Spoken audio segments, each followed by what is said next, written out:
On 7th February 1900, in a dormitory at the Couvent de l'Assomption, Auteuil, outside Paris, a 19-year-old Gladys Deacon tilted a small hand mirror to catch the last of the winter light.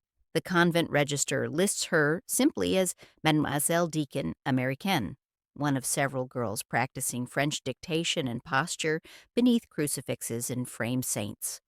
A nun passes, checking shoulders and spine. Gladys straightens, then raises the mirror again, tracing the line of her nose with a fingertip as if testing a future. Years later, a surgeon will inject paraffin there to perfect its profile, an early cosmetic experiment that will famously go wrong. In a letter quoted by her biographer, Marcel Proust will call her beauty and intelligence unmatched. The convent diary, more restrained, simply notes her departure that spring. The mirror shows a girl who appears to have everything ahead of her. It does not yet show how little control she will have over where that future leads. On 7 February 1881, in the Brighton Hotel, Paris, Gladys Marie Deacon was born to wealthy American parents, Edward Parker Deacon of Boston and Florence Baldwin, daughter of Admiral Charles H. Baldwin. The hotel, located on the Rue de Rivoli near the Tuileries Gardens, caters to the transatlantic elite who move between continents with trunks full of calling cards and letters of introduction. The room where Gladys enters the world smells of beeswax polish, fresh linen, and the faint trace of her mother's perfume. Imported from Grasse, a detail recorded in family account books that track expenditures down to the last franc. The Brighton Hotel, favored by wealthy Americans seeking Parisian sophistication without sacrificing comfort, offers suites decorated in the Second Empire style. Heavy draperies in crimson and gold, marble mantels, gas lighting recently converted to the marvel of electricity. The Deacons occupy a corner suite with views over the Tuileries, where nurses wheel prams along gravel paths and couples stroll beneath plane trees that in winter stand skeletal against gray skies. Passenger lists and diplomatic records show the Deacons moving easily between Boston, Paris, and Mediterranean resorts, part of a society whose money comes from American enterprise and whose aspirations lean European. Edward Parker Deacon's wealth derives from Boston banking and real estate. His wife Florence brings both naval pedigree and a restless temperament documented in letters to her sister that survive in family archives. "I cannot bear Boston another winter," she wrote in 1879, before Gladys's birth. The cold, the provincialism, the endless judgments of people who have never been further than Newport. Gladys is one of 4 daughters. A baby brother dies in infancy, an event noted tersely in the family Bible but barely mentioned in subsequent correspondence. The daughters, Audrey, Gladys, Edith, and Dorothy, grow up in a procession of rented villas and hotel suites. Their childhood, geography dictated by their mother's restlessness and their father's willingness to indulge it. They learn French from governesses, practice piano in hotel music rooms, and acquire the peculiar skills of children who must adapt constantly to new spaces. How to befriend servants who speak different languages, how to entertain themselves in rooms that belong to someone else, how to pack efficiently and leave nothing behind. Later photographs show the child Gladys with a heavy fringe cut straight across her forehead and wide, pale eyes, the features that will entrance artists from Auguste Rodin to Giovanni Boldini. The eyes, described variously as blue, blue-green, or aquamarine depending on light and observer, are her most distinctive feature, even in childhood. In salon memoirs published decades later, her mother is portrayed as stylish and restless, changing hotels and cities as other women change hats. Her father as volatile, prone to sudden rages that servants learn to anticipate by the set of his shoulders and the way his hands clench when contradicted. The rooms she first learns to walk in, a succession of hotel suites and rented villas, smell of polished wood, cigar smoke, and cut flowers replaced daily by staff whose names she never learns. The flowers are always expensive, hothouse roses in winter, orchids from specialized growers, arrangements that perfume entire rooms and are discarded the moment they begin to wilt. This casual luxury, the assumption that beauty should be constantly renewed at any cost, becomes part of her education in what wealth means and what it demands. From the beginning, she is taught that her role is to adorn the stage, a lesson preserved in family albums where she stands, small and composed, arranging posy for the camera. Her hands, even at age 5 or 6, already know the gesture of presentation, holding flowers at the precise angle that catches light, tilting her chin so the photographer can capture the fine bones of her face. One photograph, taken in Paris around 1887, shows her in white organdy with a blue sash, one hand resting on a small table while the other holds a single rose. The image will later be reproduced in society magazines as evidence of beauty that was, as one caption insists, born not made. The education she receives is informal but comprehensive. Languages acquired from governesses and hotel guests. Music from whatever piano teacher can be found in the current city of residence. Deportment from her mother's example, and the constant surveillance of adults who expect perfection from children. She learns to curtsy, to make polite conversation in 3 languages, to sit still during long dinners, and to understand that her primary value lies in being looked at and admired. Within a decade, that same family will be front-page news for murder.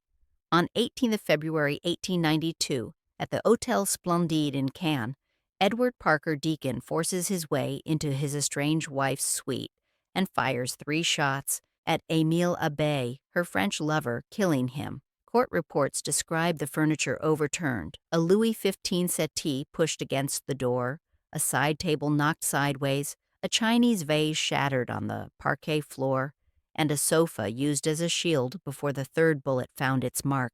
Witnesses in adjacent rooms report shouting in English and French, a woman's voice saying, "Non, Edward, non," and then the sharp crack of gunfire that sounds like fireworks, followed by a terrible silence broken only by Florence's screaming. When police arrive, summoned by the hotel concierge who heard the shots and feared for other guests, they find Edward Parker Deacon, described in newspapers as a Boston gentleman of distinguished family, standing with the revolver still in his hand, waiting to surrender. Abbé lies dead on the carpet, blood soaking into the expensive Aubusson weave. Florence, hysterical, must be sedated by a doctor called from the hotel's register of English-speaking physicians. French newspapers cover the trial extensively. Le Figaro runs daily reports under headlines that mix scandal with barely concealed satisfaction at American barbarism. Crime passionnel américain. Un drame à Cannes, le milliardaire fou.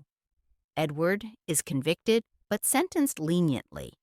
The crime passionnel defense working in his favor. French law recognizing a husband's rage at adultery as a mitigating circumstance, then moved to an asylum as his mental state deteriorates. Medical reports submitted to the court describe delusions, paranoia, and what doctors call moral insanity. A diagnosis that allows mercy while maintaining the fiction of his previous sanity. 8-year-old Gladys, shielded from the courtroom but not from whispered conversations and abruptly terminated visits, is sent to the Couvent de l'Assomption at Auteuil, where the school register records her among other foreign girls. Deacon, Gladys Marie, Américaine, 8 ans, sans frais. The last notation indicating someone else pays her fees, likely her maternal grandfather, Admiral Baldwin, who maintains a careful distance from the scandal but ensures his granddaughters are not destitute. The convent, a severe stone building with a chapel whose stained glass casts colored shadows across the refectory floor, becomes both refuge and prison. The building, dating from the 17th century, stands behind high walls that muffle the sounds of Paris beyond, carriage wheels on cobblestones, vendors calling their wares, the city's constant noise reduced to a distant murmur. Inside, silence is cultivated as a virtue. The nuns move through corridors without speaking, communicating through gestures and glances. The girls learn to soften their footsteps, to close doors without sound, to exist as quietly as possible. Here, Gladys learns French from nuns who correct her accent with patience, practices penmanship at desks scarred by previous students' initials carved into wood that has witnessed decades of young women being shaped into acceptable forms, and discovers that beauty, even at 8, creates a peculiar kind of attention. The other girls watch her. The nuns watch her. Everyone seems to be waiting to see if she will crack under the weight of what has happened. Some girls, daughters of provincial aristocrats or wealthy bourgeoisie, whisper about the murder when they think she cannot hear. Others, kinder or more cautious, simply stare. A year later, in 1893, family court documents show Florence abducting her from the convent, arriving in a closed carriage, demanding her daughter, causing such a scene that police must be called and Mother Superior must physically bar the chapel door to prevent Florence from dragging Gladys from Mass. Custody is eventually awarded to Edward despite his institutionalization, a decision that reflects both the legal presumption of paternal rights and the court's dim view of Florence's moral character. Gladys and two of her sisters are taken to the United States before their father's final mental collapse and death at McLean Hospital in Waverly, Massachusetts in 1901. The hospital records list the cause of death as paresis, likely tertiary syphilis, a detail that will never appear in obituaries but which explains much about his violence and deterioration. The refined world of hotels and salons has already revealed its violence. The mirror in Gladys's trunk now reflects a child who has learned that beauty and chaos can share the same drawing room. The scandal that might have ruined a lesser family instead becomes the dark shadow behind a legend of beauty. A story whispered in European salons but never mentioned directly to her face. She carries it always. This knowledge that her father killed a man over her mother, that violence and passion are not opposites but twins, that the elegant surfaces she has been taught to maintain conceal abysses. By 1898, surviving travel documents and letters show Gladys back in Europe with her mother, moving between Paris, the Riviera, and Italy.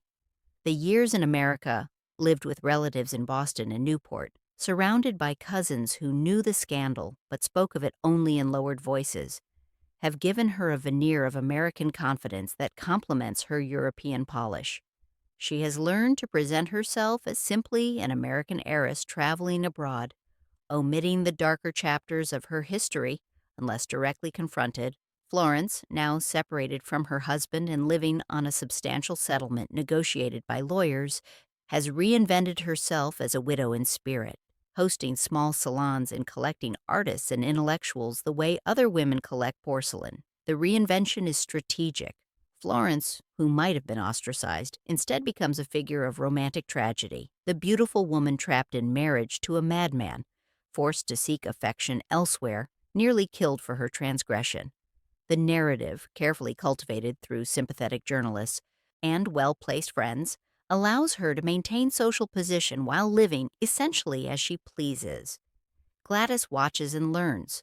Stories matter as much as facts, and the right narrative can transform scandal into mystique. In these years, Gladys acquired the education the convent only began: fluent French and Italian, musical training sufficient to accompany herself on piano, and an instinctive grasp of conversation as performance. She learns to listen with attention that flatters the speaker while allowing her mind to work independently, cataloging information and connections that might prove useful later. At 17, she is already what one observer calls alarmingly intelligent, a quality that in women of her class is supposed to be concealed, but which she wields like another kind of beauty. She has discovered that men who might be threatened by female intelligence in their wives or daughters find it intriguing in a young woman they need not marry. That being beautiful and clever makes her valuable as a salon ornament without the domestic threat of female intellectualism.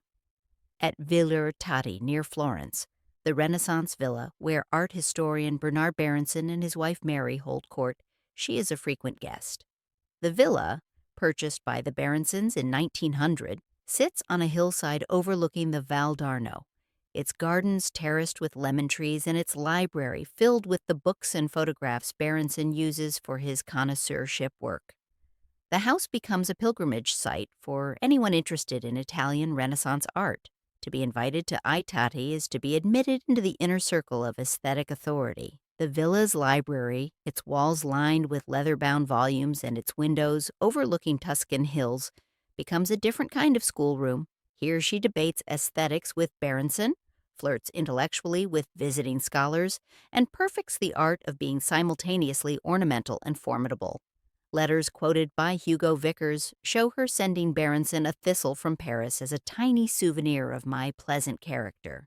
The self-deprecating joke about her prickly disposition, revealing both wit and self-awareness.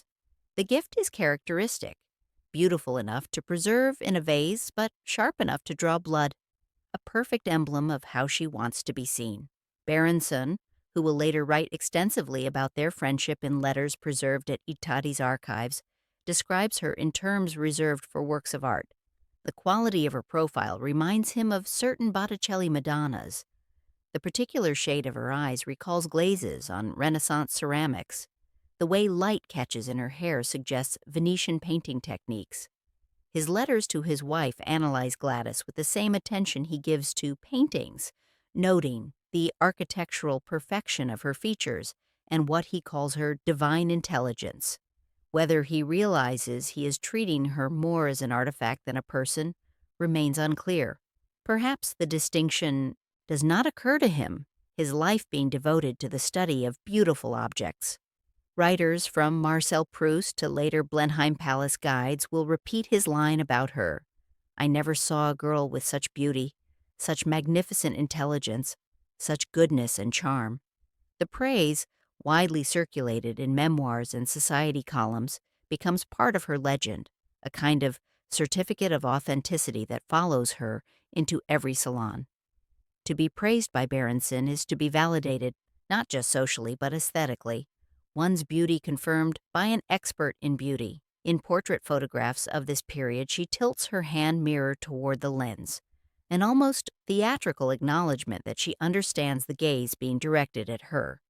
The gesture suggests both vanity and its opposite, a clear-eyed recognition that she is being looked at, assessed, valued primarily for what can be seen.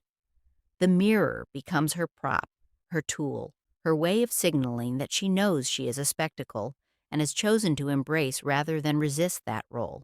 The girl once hidden in a convent has become the woman everyone wants at their table, including a duke. In the late 1890s, guest lists at Blenheim Palace in Woodstock, Oxfordshire, began to include Miss Gladys Deacon, among the parties hosted by Charles Spencer Churchill, 9th Duke of Marlborough, and his American wife Consuelo Vanderbilt.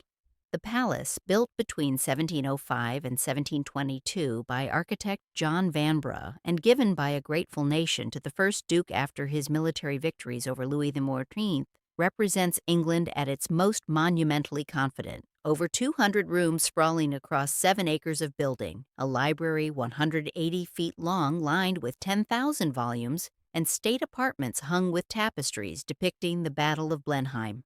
To be invited here is to be admitted into a very particular kind of theater where wealth, title, and history perform for one another. The palace itself tells a story of power. Built with public funds as a reward for military service, it embodies the idea that England's greatness deserves architectural expression on the grandest scale. The Great Hall rises 67 feet to a painted ceiling, where the first duke is depicted in Roman military dress ascending to heaven. The staterooms progress in a sequence designed to overwhelm. Drawing room, first stateroom, second stateroom, third stateroom, each more elaborate than the last. The message is clear. This is not merely a house but a monument, and those who live here are not merely people but history incarnate. Consuelo's memoir, The Glitter and the Gold, published in 1953, remembers Gladys as a beautiful girl, endowed with a brilliant intellect, welcomed as a younger friend, despite being only 6 years Consuelo's junior. The memoir's tone suggests both genuine affection and something more complicated, perhaps the attraction of someone who seems freer, less trapped by the roles that constrain a duchess. Consuelo, married at 18 to a man she barely knew in a wedding arranged by her formidable mother Alva, has discovered that being Duchess of Marlborough means living in a museum where she is simultaneously curator and exhibit. During a 1901 visit, that coincides with Crown Prince Wilhelm of Prussia's stay, the Kaiser's eldest son, then 19 and already notorious for arrogance. The young prince gives Gladys an heirloom ring, a gesture noticed by everyone present. The ring, described in contemporary accounts as a gold band set with sapphires, carries implications. Heirlooms are not given lightly, and gifts from royalty suggest either serious courtship or dangerous presumption. Diplomatic correspondence, preserved in German archives and cited by biographers, records the delicate effort to retrieve the ring at Kaiser Wilhelm II's insistence. The prince's father horrified by what the gift might imply about his son's judgment and by the international complications that could arise from such an entanglement.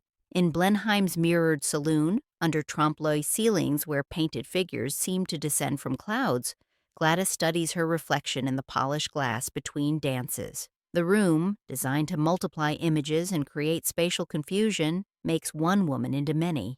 A dozen Gladyses adjusting a stray curl, checking that her expression shows the right mixture of attention and aloofness.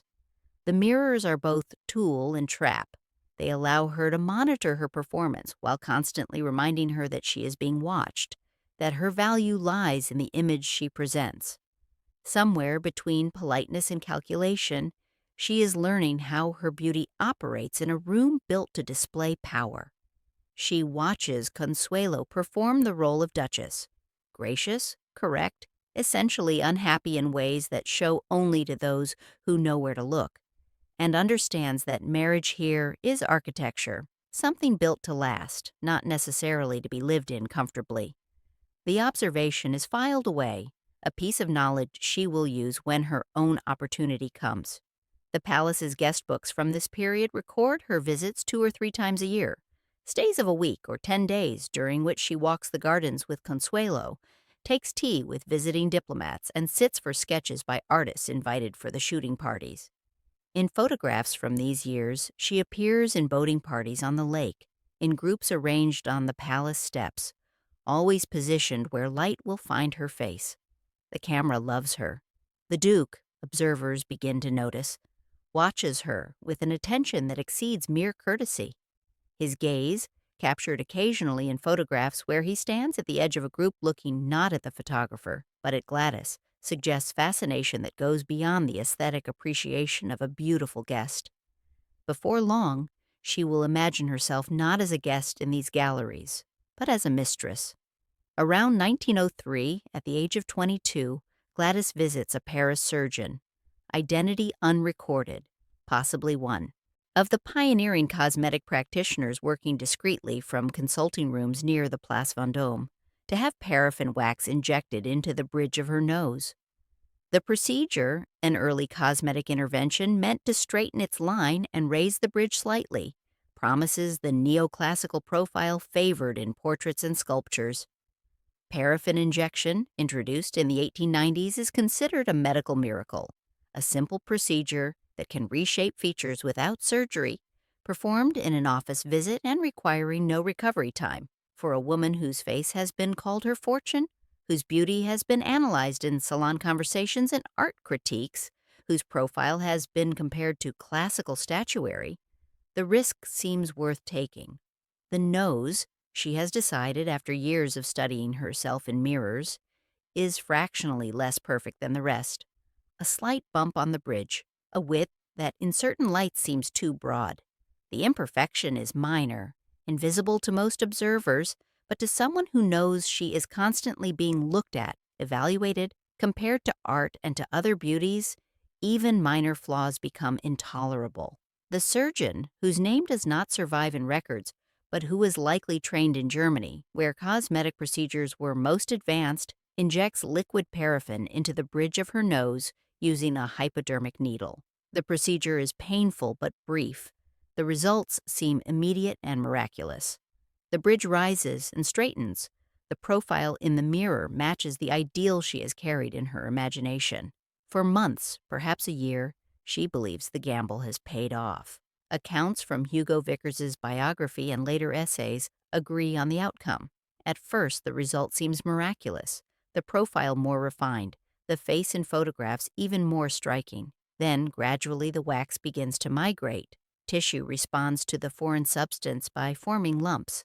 The smooth line she paid for dissolves into something irregular, then grotesque. The paraffin, instead of remaining where injected, moves under the skin, pushed by facial movements and pulled by gravity. Small bumps appear, then larger ones. The nose begins to look swollen, deformed. Friends are appalled. Gladys treats the disaster with black humor, making jokes about her interesting face and refusing to hide. But the damage cannot be undone. Early 20th century medicine has no solution for migrated paraffin. Surgical removal would cause even more disfigurement. The experiment underscores how much of her perceived value rests on a profile the world has praised too loudly, and how vulnerable that currency is to chance and time. She has learned that beauty, despite being treated as permanent in artistic representations, is actually fragile, subject to deterioration not just from age, but from the very attempts to preserve it. The irony is not lost on her.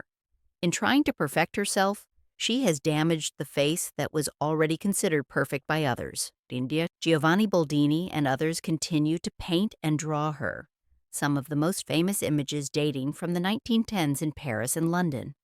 Boldini's 1916 portrait, now in a private collection, shows her in profile against a dark background. The famous eyes enormous and luminous, the nose rendered diplomatically, the artist knows what to emphasize and what to soften. Portrait captions in exhibitions and society magazines emphasize those eyes. The color of Mediterranean water, one writer insists, of opals held to light, of certain sunsets over Venice. The flaws she sees each morning in the mirror are rarely noted in public. Beauty's legend, once established, resists revision. The ritual of lifting the hand mirror now carries a sharper edge. Each glance checks for cracks in a mask others insist is perfect. In letters to Bernard Berenson during this period, preserved in the Awai Tadi archives, she makes oblique references to repairs and improvements, using humor as shield. "I am having my face seen to," she wrote in 1904, "as one might send a painting to be cleaned." The comparison is telling. She understands she is both artist and artwork, curator of a masterpiece that happens to be her own flesh. But unlike paintings, flesh cannot be truly restored. Damage accumulates and must simply be managed. The woman called the most beautiful in the world by magazine articles and society columns was already living with a face she knew could betray her. Beauty, she had learned, is both gift and liability, a form of capital that depreciates in ways one cannot control and that, once damaged, can never be fully repaired. Between 1905 and 1914, Gladys moved through the salons of Paris, Florence, and London, a kind of informal finishing school far beyond anything a convent could offer. These gatherings in book-lined libraries and drawing rooms hung with modern paintings, in garden pavilions where conversation continues until dawn, function as universities for those with the wit to attend them. Here she acquires an education in aesthetics, politics, and the art of making oneself indispensable. The salons operate according to unwritten rules. Beauty or intelligence gains admission, but only wit and charm ensure return invitations.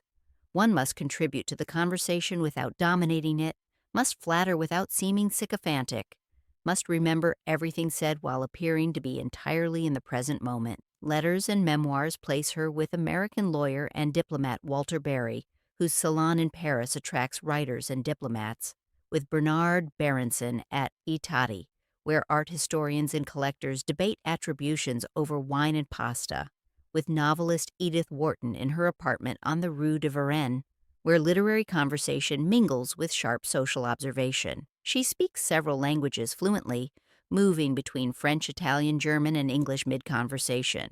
The linguistic flexibility signaling both education and cosmopolitanism. In an era when knowledge of languages marks class boundaries as clearly as dress or accent, her multilingualism is another form of currency. She debates art with Berenson, disagreeing about attributions, defending modern painting against his classical certainties, holding her ground when he dismisses her opinions as those of an amateur. The debates, conducted in letters as well as in person, show a mind that refuses to defer automatically to male authority. She discusses politics with diplomats who forget they are explaining policy to a woman without a vote, her questions revealing gaps in their logic until they grow irritated or impressed depending on temperament. She writes needling, witty notes to friends, including the thistle sent to Berenson as emblem of her prickly disposition, a joke that captures her awareness of her own sharp edges while preemptively diffusing criticism. Jacob Epstein, who sculpted her head in marble in 1916, later describes in his autobiography the difficulty of capturing her quality, the intelligence that animates the features and makes beauty something more than symmetry. The sculpture, now in the Metropolitan Museum of Art's collection, shows those enormous eyes as smooth stone surfaces, blank and yet somehow still expressive, the paraffin damage rendered invisible by art's kind omissions. Epstein writes of spending hours studying her face, trying to understand the relationship between the classical proportions and the distinctly modern intelligence that inhabited them. In letters, Auguste Rodin, who meets her in Paris salons during the years before his death in 1917, calls her une beauté extraordinaire, comparing her to Greek sculptures in the Louvre while acknowledging something in her that transcends stone. She is alive in ways that sculpture can never capture, no matter how skilled the hand. The comment suggests the paradox she embodies, resembling art but possessing something art cannot reproduce: consciousness, will, the capacity to surprise and challenge. Churchill family historians, writing decades later, refer to women like Gladys as strange, glittering beings, half muses, half outsiders who light up rooms but own none of them. The phrase, while patronizing, captures the ambiguity of her position. She is essential to these gatherings, yet ultimately marginal, valued for qualities, beauty, wit, intelligence, that cannot be converted into formal power. She can influence but not command, charm but not inherit, fascinate but not govern. Her presence makes salons brilliant, but she cannot open her own salon with the same authority. Her wealth is insufficient, her reputation, the shadow of scandal, too uncertain, her gender disqualifying. In this world, intellect and charm are tools as important as gowns and jewels. Each evening she studies her face in a mirror, not only for beauty, but for readiness. Is she sharp enough to hold her own at the table? Is the performance adequate? Will she say something memorable enough to ensure the next invitation? The mirror shows her what others will see. Her mind calculates what she must be. In her scrapbooks from these years, she pastes invitations, reviews of art exhibitions where her presence is mentioned, and photographs of herself at various gatherings. The collection suggests a woman curating her own legend, archiving the evidence of a life lived at the center of cultural power, even if that center is for women always slightly off to the side. When she returned to Blenheim, she would bring not just looks but a formidable mind and a dangerous clarity about the marriage that kept the place alive. By 1906, Consuelo Vanderbilt had left the Duke. Their marriage, arranged by her mother Alva Vanderbilt and sustained by her millions, was effectively over long before the formal separation agreement of 1906 and the eventual divorce in 1921. The state apartments at Blenheim that had witnessed their misery, the separate bedrooms connected by a dressing room neither used, the coldly correct dinners where conversation rarely rose above weather and hunting reports, the two sons produced as required and then raised largely by nannies, now echo with a different tension. Consuelo has escaped to London, where she maintains a house in Sunderland House, and then to Paris, where she can live more freely. The Duke remains at Blenheim, surrounded by 200 rooms and mounting debts that the Vanderbilt settlement addresses but does not solve. The financial architecture of the marriage, like the building itself, was meant to be permanent. Consuelo's dowry of $2.5 million in railroad stock generated annual income, the capital protecting the estate, while the Duchess produced heirs. The arrangement worked on its own terms. The palace survives, the succession is secured, but the human cost was higher than the contracts anticipated. Consuelo's memoir describes years of loneliness, her husband's coldness, the sense of being trapped in a monument where her feelings mattered less than her function. During these years, Gladys becomes an increasingly constant presence at the palace. Guides and biographers note that she eventually moves into Blenheim as the Duke's companion, occupying a suite in the private apartments, the East Wing where family actually lives as opposed to the staterooms designed for display. While Consuelo's rooms remain empty, her belongings removed, but her ghost still present in the decoration she chose and the routines she established. The arrangement is irregular but not quite scandalous. Not yet. They are not married. She's officially a guest, a friend helping the Duke with correspondence and estate management, that she also shares his life in ways that exceed friendship is understood but not stated. Gladys maintains a complex friendship with Consuelo, writing letters that survive in archives, affectionate, gossipy, carefully silent about the Duke. The two women, both American, both trapped by different versions of the same architecture, understand each other better than either might admit publicly. They share knowledge of what it means to be valued primarily as an American bank account with decorative qualities, to be expected to revive an ancient house with new money while conforming to standards they had no role in creating. Their letters discuss art, travel, mutual friends, and carefully avoid the elephant in the room, or rather, in the palace. Letters from observers describe Gladys walking the terraces with the Duke, her fine-boned profile turned toward the wind that comes across the park from Woodstock. They discuss restoration schemes.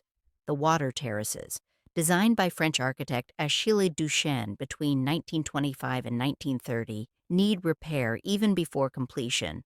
The staterooms require new hangings as the old ones rot from age and damp, and art purchases for the collection. The Duke, educated at Cambridge and knowledgeable about art, finds in Gladys someone who can discuss aesthetics at his level, who understands why he might spend thousands on a painting while delaying necessary repairs to tenant cottages. For the estate, she represents continuity, another American woman whose resources, charm, and willingness to perform the role will help sustain an enormous, expensive house. Her wealth is not Vanderbilt scale, but it is substantial. Income from her father's estate, managed by trustees in Boston, provides enough to contribute meaningfully to Blenheim's endless needs without quite being sufficient to save it single-handedly. More importantly, she brings social capital, the connections to artists and intellectuals, the reputation for beauty and intelligence that will keep Blenheim relevant in a changing world where aristocratic titles mean less each year. The architecture around her offers a lesson. Marriages here are not just unions of people, but of land, money, and reputation. The palace itself embodies this arithmetic, built with national funds to celebrate military victory, maintained by American dowries to preserve aristocratic heritage. It stands as a monument to the idea that wealth must always be finding new ways to underwrite power. Her desire for the Duke is entangled with a fascination for Blenheim itself. Its galleries where Raphael and Van Dyck hang in gilded frames, its views across Capability Brown's 2,000-acre landscape park, its endless mirrors that multiply her image in staterooms built for display. When she finally marries him in 1921, it will feel less like entering a home and more like stepping into a role she has spent years rehearsing. Unlike Consuelo, whose 1895 marriage brought $2.5 million in railroad stock and an annual income of $100,000, worth over $3 million today, Gladys does not arrive with an enormous new fortune. The Vanderbilt settlement had been structured carefully by lawyers, capital held in trust producing regular income, with provisions for heirs and protections, against the Duke selling the stock. That income funded the restoration of Blenheim's staterooms, the installation of electricity and modern plumbing, and the general maintenance of a house that required an army of servants and constant repairs. Without it, the palace would likely have been sold or given to the National Trust decades earlier. Yet by the late 1910s, Gladys is effectively functioning as a dollar princess in all but scale, an American-born woman expected to help keep an old English title afloat. Her own wealth, inherited from her father Edward Parker Deacon and managed through trustees in Boston, is respectable but limited, perhaps $10,000 or $15,000 annually, enough to live well but not enough to support a palace. What she offers instead is cultural capital, the connections that matter in a world where aristocratic titles are losing their automatic authority, the reputation that draws visitors and maintains Blenheim's relevance, the beauty and intelligence that make the palace seem like a living cultural center rather than merely a museum.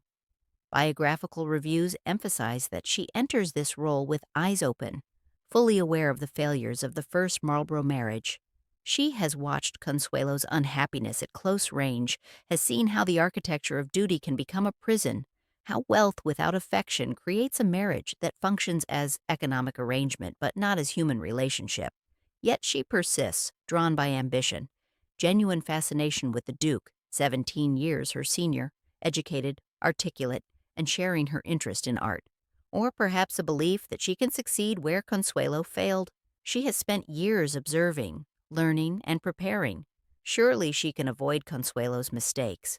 Her notebooks and scrapbooks, used extensively by Hugo Vickers in his 1979 biography Gladys, Duchess of Marlborough, show a woman collecting images of herself in costume, annotated invitations to court presentations and diplomatic receptions, and press cuttings about Blenheim's restoration and the Duke's activities. One notebook contains sketches of how she might redecorate certain rooms, notes about garden improvements, and a list of art dealers who might be helpful in building the collection. The material reveals someone not just documenting her life, but actively planning her future role, preparing to be the Duchess she believes she can become. One scrapbook page, preserved in the Blenheim archives and photographed by researchers, juxtaposes a photograph of Gladys in court dress, ostrich feathers in her hair, diamonds at her throat, the formal presentation gown required for appearing before King George V and Queen Mary. With a magazine article titled "The New Mistress of Blenheim," the article from a 1919 Society magazine speculates openly about when the Duke and Consuelo's separation will become divorce and what role the beautiful Miss Deacon will play. That she saves this piece, pasting it carefully into her book, with the date noted in her handwriting, suggests a woman monitoring her own legend, tracking the public narrative of her life as it unfolds. Each pasted clipping is a kind of mirror, the world's idea of her reflected back in the newsprint. In compiling them, she is both subject and curator of her own story, arranging evidence of beauty, social success, and the long campaign toward becoming a duchess. The project reveals both vanity and its opposite, a documentarian's impulse to preserve what will otherwise be lost, an understanding that memory is fragile and must be anchored in physical objects. Years later, these scrapbooks will become primary sources for biographers. She is already creating the archive from which her life will be reconstructed, controlling the narrative, even in her own absence. In one letter to Bernard Berenson from this period, preserved at Utati and dated August 1919, she writes, "I am learning what it costs to maintain beauty of any kind. Houses, reputations, faces, everything requires constant work. The observation, characteristically sharp, acknowledges what the scrapbook's glamorous images conceal: the labor of performance, the exhaustion of being always on display, the recognition that beauty, whether of architecture or features, deteriorates without constant maintenance." On 25th of June 1921, in a Paris salon hung with gilt-frame mirrors reflecting candlelight and summer roses, she would finally become Duchess of Marlborough. On 25 June 1921, at the Paris home of her cousin Eugene Higgins on the boulevard Émile Augier, Gladys Deacon marries Charles Spencer Churchill, 9th Duke of Marlborough, in a ceremony that society watches with fascination and judgment.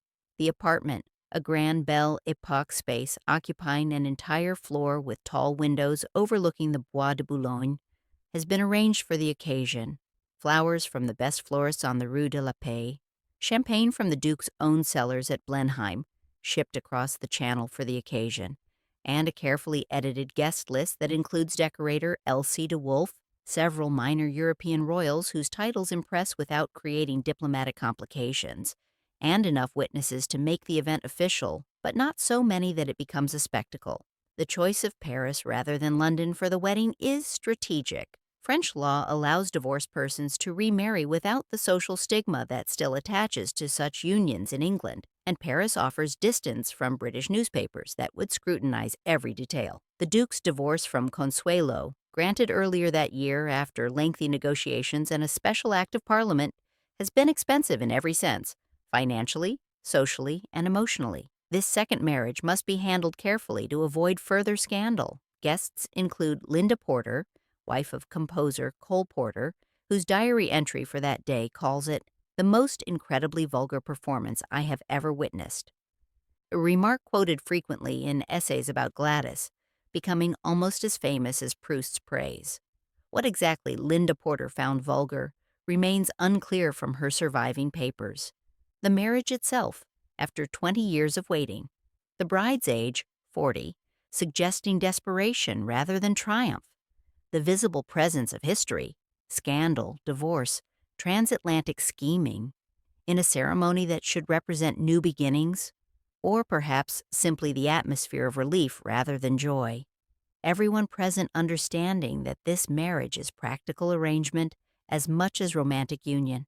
Photographs from that day, preserved in both the Marlborough family archives and Gladys's personal collection, show her in a heavy lace veil that softens the paraffin damage while creating an old-fashioned romantic effect. Eyes downcast, she holds a bouquet of roses and lily of the valley, traditional symbols of happiness and return of joy. The hand mirror is absent. The world will now provide all the reflective surfaces she needs.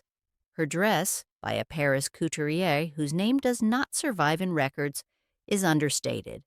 Ivory satin with long sleeves and a modest train, as if to counter any suggestion of theatrical excess or inappropriate celebration.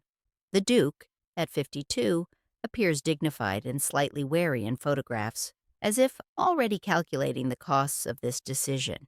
He wears formal morning dress, his decorations and orders visible on his chest, reminders of rank and responsibility that come with the title he holds.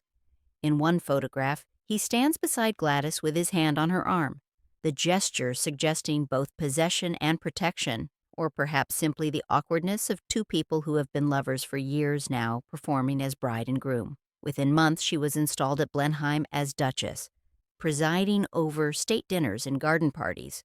Her signature beauty now part of the palace's visual identity. She appears in Country Life and The Tatler, photographed in the staterooms she has finally earned the right to inhabit, standing beneath Reynolds' portraits in the green drawing room, sitting at the writing desk in the library where the Duke manages estate correspondence, walking the water terraces with her Blenheim spaniels following behind. The captions identify her formally.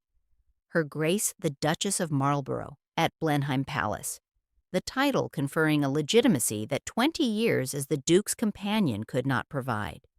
The marriage, like the house itself, is as much about continuity as affection. She has finally attained the coronet so many American mothers dreamed of for their daughters, at a time when she is old enough to understand its price. In letters to friends during the first year of marriage, she writes about restoration projects and garden plans, about dinners for visiting dignitaries and weekend guests, about the challenges of managing a house with over 100 rooms, but rarely about the Duke himself or their private relationship. 2 years later, the Duke will commission a different kind of portrait of her, one that floats over visitors' heads, watching everything and owning nothing. In 1928, British artist Colin Gill completed an extraordinary commission for the north portico of Blenheim Palace. 6 enormous eyes painted on the ceiling, 3 blue, 3 brown, widely understood to represent Gladys and the Duke. The eyes, each several feet across and painted directly onto the barrel-vaulted ceiling, gaze down at arrivals with an intensity that transforms the architectural space into something between shrine and surveillance. Gill, better known for his war memorials and religious murals, brings to this domestic commission a monumental quality that makes the eyes seem almost divine, omniscient observers of everything that passes beneath them. Visitors entering the palace today still look up into her gaze, those famous blue eyes transformed into architectural ornament, watching over arrivals and departures she can no longer control. The north portico, The main entrance for visitors means that her eyes become the first thing seen upon entering Blenheim, a permanent greeting that outlasts her physical presence and her welcome. Tour guides explain the symbolism to tourists who photograph the ceiling, most not knowing the story behind the commission or understanding what it meant to be immortalized this way. The commission, approved by the Duke and enthusiastically embraced by Gladys according to letters from this period, represents a peculiar kind of immortality, reduced to eyes. To the feature most praised by Proust and Berenson and countless salon observers, she becomes literally part of the palace fabric. Art historians debate the symbolism. Is it homage or reduction, celebration or entrapment, a sign of love or a substitute for it? But the effect is undeniable. She has been built into Blenheim, her image as permanent as the stone walls, her gaze outlasting the failing marriage it supposedly celebrates. At the same time, palace lore and sources compiled by later historians record that she keeps a revolver beside her plate at dinner and in her bedroom to discourage her husband's entry during their increasingly unhappy, childless marriage. The gun, a small pistol of the type ladies might carry in handbags, perhaps a Belgian or French common in the 1920s, sits on the dinner table between the salt cellar and her water glass, a theatrical statement of boundaries that shocks dinner guests and creates stories that circulate through society. Whether she would actually use it remains unclear. That she feels the need to make the gesture suggests how completely the marriage has deteriorated from companionship to siege. She throws herself into gardening and breeding Blenheim spaniels, pursuing the Duke reportedly hates. The gardens become her territory. She designs new plantings for the water terraces, creates a rock garden in the Italian style she admired at Ai Tadi, and spends hours with secateurs and trowels doing work that should be left to the professional gardeners employed by the estate. The physical labor, unusual for a duchess, becomes both escape and assertion. This at least is hers. These plants respond to her care. This small piece of the 2,000-acre park acknowledges her authority. The dogs, small spaniels with long silky ears, bred originally by the first duke and bearing the estate's name, cluster at her feet in photographs, their devotion uncomplicated in ways human relationships are not. She names them elaborately: Blenheim King Charles, Blenheim Queen Anne, shows them at dog shows, and allows them into staterooms where dogs have never previously been permitted. Servants report that she talks to them constantly, calls them by nicknames, and seems more animated in their company than in conversations with her husband. In photographs from this period, she appears increasingly eccentric, wearing men's trousers in the garden, shocking in the 1920s when even divided skirts were considered daring, her hair wild rather than carefully coiffed, the dogs always present like an alternative court. The beauty that once drew artists now functions differently, still present in the bone structure, the eyes that remain startling even as the face around them ages and coarsens, but overlaid with something harder, yielding to the observer's desire. The woman whose eyes now adorn the stone ceiling feels increasingly besieged within the rooms below. When the Duke tires of conflict, it is not he who leaves the palace for good. Accounts compiled from family sources and Hugo Vickers's biography agree that as Gladys's behavior grows more erratic, particularly after the Duke's conversion to Roman Catholicism in 1928, which she opposes vocally, the couple drifts further apart. The religious conversion adds theological dimension to existing incompatibility.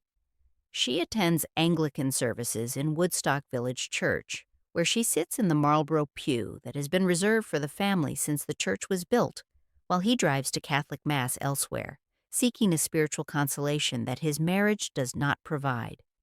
The doctrinal division maps onto deeper rifts about money, estate management, and the question of why their marriage remains childless. Servants report separate households within the palace, a division that makes the house's vast size finally useful. They can go days without encountering each other in the warren of corridors and staterooms. Meals are taken apart, the Duke dining in his study, while the Duchess takes trays in her sitting room surrounded by dogs. Days pass when they communicate only through written notes left in the long library, a space meant for scholarship and conversation now functioning as a dead-letter office for a dead marriage. Eventually, sometime around 1931, the Duke moves out of Blenheim entirely, relocating to London, where he maintains a flat in Carlton, House Terrace, and begins living a separate life. He leaves her in sole possession of the palace, a possession that proves temporary and strategic. 2 years later, in 1933, he had the utilities cut: electricity, gas, water, heat. The action, calculated and cruel, effectively forces her from the palace without formal eviction, without legal proceedings that would create scandal, without having to confront her directly. One day the lights stop working, the taps run dry, the boilers go cold, and when she inquires, she is told by the estate manager that the Duke has given orders. The forced departure reverses everything the marriage was meant to secure. Instead of becoming permanently installed at Blenheim as she had dreamed for 30 years, she is expelled. Instead of gaining lasting security, she loses even the illusion of belonging. Servants who witnessed her leaving, interviewed years later by historians, remember her walking through the state rooms one last time, looking up at the painted eyes on the portico ceiling, her own gaze meeting the oversized version of itself. One servant recalls her saying, "At least those stay," before stepping into the car that will take her away. She relocates first to a smaller property in North Oxfordshire, then to Grange Farm at Chacombe, near Banbury, taking her spaniels and what possessions she can transport: clothing, personal papers, photographs, the scrapbooks that document a life now effectively ended. The farmhouse, a modest stone structure built in the 18th century, offers none of Blenheim's grandeur: low ceilings, small rooms, drafty windows, and a garden measured in feet rather than acres. The contrast could not be more stark: from 200 rooms to 6, from duchess to exile, from palace to farmhouse. On 30th of June 1934, less than a year after her eviction, the Duke died at Blenheim of a heart attack, collapsing while working on estate papers in the study he had returned to claim once she was gone. He is 62. The death leaves Gladys a dowager duchess with a title, but no place at Blenheim. The estate passes to his son by Consuelo, John Albert Edward William Spencer Churchill, 10th Duke, who has no intention of inviting his father's second wife to return. The new Duke, who barely knows her and has heard primarily negative reports from his mother Consuelo, views her as an unfortunate episode in family history best forgotten. The vast house, once the backdrop to her most glittering evenings, now appears in guidebooks with little mention of the woman whose eyes still stare down from its north portico. Tour guides mention the first Duke, the palace's construction, occasionally Consuelo, and the Vanderbilt millions, but the second Duchess of Marlborough becomes a footnote, an oddity, the one with the strange painted eyes and the sad ending. Exiled from the palace she helped to sustain, Gladys begins a second life, one in which society will see her only by accident. In 1943, diarist Henry Chips, Channon, socialite, member of parliament, and relentless chronicler of upper-class life whose multi-volume diaries provide essential documentation of mid-20th century society, records an encounter in Bond Street that will become one of the most frequently quoted descriptions of Gladys's later years. Walking past shop windows displaying wartime austerity goods, he notes seeing an extraordinary marionette of a woman, wearing gray flannel trousers, a wide leather belt, masculine overcoat and brown felt hat, with dyed golden hair and a frightening appearance. Only later, asking companions who might know, does he learn it was the Dowager Duchess of Marlborough. The entry captures the shock of transformation. The beauty who once stopped conversations now stops them for different reasons. Not admiration, but alarm. Not attraction, but something closer to revulsion. The description circulates through society, repeated in letters and dinner conversations, becoming part of London wartime lore. The Mad Duchess haunting Bond Street, the beauty destroyed, the cautionary tale about vanity and age. That Channon publishes it in his diaries which appear in edited form in 1967 and complete form decades later, ensures that this image, the marionette, the masculine clothing, the frightening appearance, becomes fixed in the historical record, often the only way later generations will know of her. By then, Gladys has long since retreated to Grange Farm, Chacombe, a modest stone farmhouse surrounded by fields and approached by a rutted lane that discourages visitors and allows almost total privacy. Local memories, collected by historians interviewing villagers in the 1970s and 1980s, describe her as increasingly reclusive, living with her dogs and later surrounded by cats. Dozens of them, according to neighbors who report seeing them in windows, hearing them through walls, and occasionally glimpsing the Duchess attempting to corral them in the overgrown garden. She prefers to sleep by day and move about by night, reversing the rhythms that governed her salon years, when she lived for evening parties and morning calls, when daylight meant preparation for evening performance. Now she moves through darkness, avoiding the village, shopping at odd hours when shops are nearly empty, speaking to almost no one. Deliverymen leave groceries at the gate, the postman reports letters accumulating unanswered, bills going unpaid until relatives intervene. The beauty that once drew artists now functions almost as rumor. Occasional visitors, relatives checking on her welfare, officials inquiring about property taxes, a rare journalist hoping for an interview, report back in letters preserved in family archives. The house deteriorating with broken windows and holes in the roof. The woman increasingly disheveled with stained clothing and unkempt hair. The whole situation both sad and somehow resistant to intervention. She refuses help, insists she is perfectly fine, and makes clear through closed doors and sharp words that company is not desired.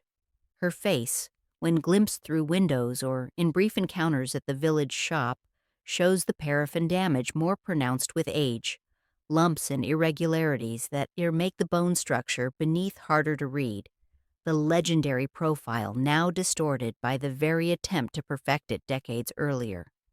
The eyes remain startling, still that unusual blue-green, still large and expressive, but surrounded now by damaged tissue that makes them seem almost alien, too beautiful for the ruined face that frames them. Proust's praise, "I never saw a girl with such beauty, such magnificent intelligence," survives in print, quoted in books about the Belle Époque and articles about Blenheim. But the woman he admired has shrunk to a figure glimpsed hastily in a village lane, crossing quickly with bags of cat food, avoiding eye contact with anyone who might recognize the title she still legally holds. The disconnect between legend and reality grows wider each year. In books, she remains eternally young, eternally beautiful, frozen in the moment before everything went wrong. In Chacombe, she is an elderly eccentric whom children are warned not to bother. Concerned relatives will soon decide that even this small territory of self-containment is too dangerous to leave in her hands. By 1962, family accounts and local historians agree that Gladys's mental health has deteriorated significantly. She is forcibly moved from Grange Farm to St. Andrew's Hospital in Northampton, a psychiatric institution founded in 1838, and by the mid-20th century, one of England's largest mental health facilities, housing over 1,000 patients. The transfer, arranged by relatives and approved by doctors who examine her briefly at the farmhouse before signing commitment papers, happens quickly. One day, she is at Chacombe among her cats and what remains of her possessions. The next, she is in a hospital ward that smells of disinfectant and institutional meals, sleeping in a narrow bed among strangers. What she thinks of this transition goes unrecorded. By then, her voice no longer carries the authority to resist. The commitment papers, filed with the court and preserved in hospital archives, cite senile dementia, inability to care for self, and danger to health, the standard language for involuntary commitment of elderly persons whose families decide they can no longer manage independently.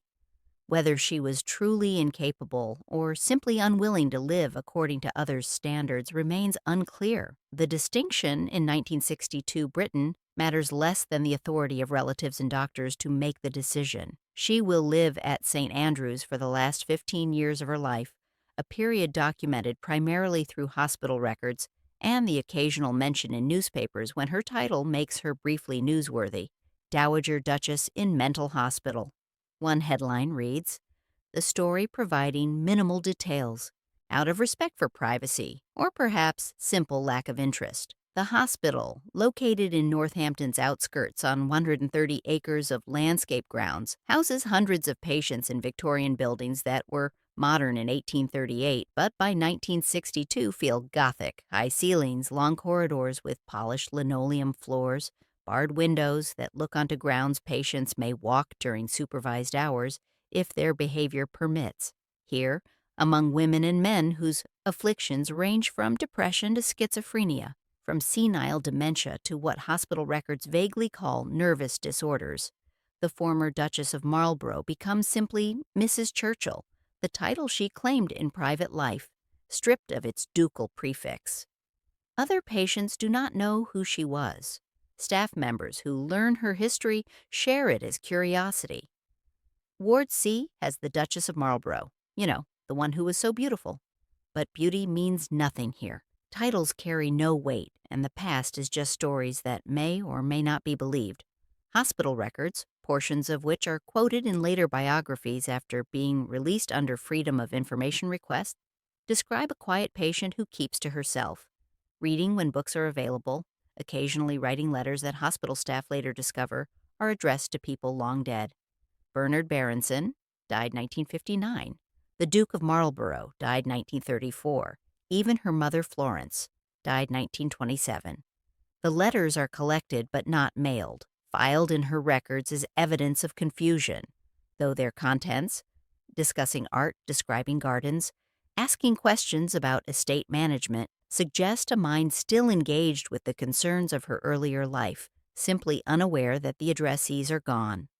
On 13 October 1977, she died at St. Andrews, aged 96, having outlived the Duke by 43 years, having lived longer as Dowager Duchess than as Duchess, having spent more years institutionalized than she spent at Blenheim. The brief notices in British papers, the Times runs 3 paragraphs, the Daily Telegraph slightly more, mention her title, her friendship with Proust, Degas, and Rilke, and little else. The obituaries focus on the Belle Epoque years, on the beauty that was, on the paintings and the legendary eyes. They do not mention Grange Farm or the cats, or the final years in hospital. Those details do not fit the legend of beauty that newspapers prefer to preserve. At Blenheim, however, the evidence of her chosen self persists. The painted eyes on the north portico, restored in recent years by conservators who carefully matched the original paint colors, still gaze out over the forecourt. Nearby on the water terrace, sphinxes cast by W. Ward Willis in 1930 bear her features in stone: the high cheekbones, the enormous eyes, the profile she once tried to perfect with paraffin. The woman who died in an asylum is still, quite literally, built into the fabric of one of England's grandest houses. The camera settles on the north portico of Blenheim Palace, afternoon light in September 2023, angled up toward the ceiling. 6 painted eyes float against pale stone. 3 brown, 3 a startling, impossible blue. The blue ones catch the light differently, seeming almost to glow with an intensity that makes them appear alive, despite being merely painted on plaster. A guidebook note, read aloud by a tourist with an American accent, explains that they were commissioned in 1928 by the 9th Duke and his second wife, Gladys Deacon, and repainted after years of weather damage had nearly erased them. Wind moves the trees beyond the colonnade. Tourist voices echo distantly from the great court, asking about tea shops and toilet locations, complaining about the entry fee and the distance to the car park, planning routes through the state rooms that will maximize photographs while minimizing walking. Up here, the eyes remain still, watching arrivals who no longer know her name and departures she cannot follow. A child points up, asks her mother why there are eyes on the ceiling. The mother, consulting her guidebook, shrugs and moves on toward the gift shop. Elsewhere, in a closed hospital archive in Northampton, a file box labeled Churchill, Gladys Marie, Duchess of Marlborough, contains admission records, medical notes, and the date of her death in neat, impersonal script. Between those pages and this ceiling lies a life in which beauty was both entrance ticket and confinement, a currency that bought access but never ownership, visibility but not power, admiration but not safety. The file, rarely requested by researchers, sits in climate-controlled storage alongside thousands of other cases, the extraordinary reduced to paperwork. The painted eyes keep looking down, unchanging and enormous, the only part of her that will never age or fail. The mirror she lifted in a convent dormitory showed a girl testing futures.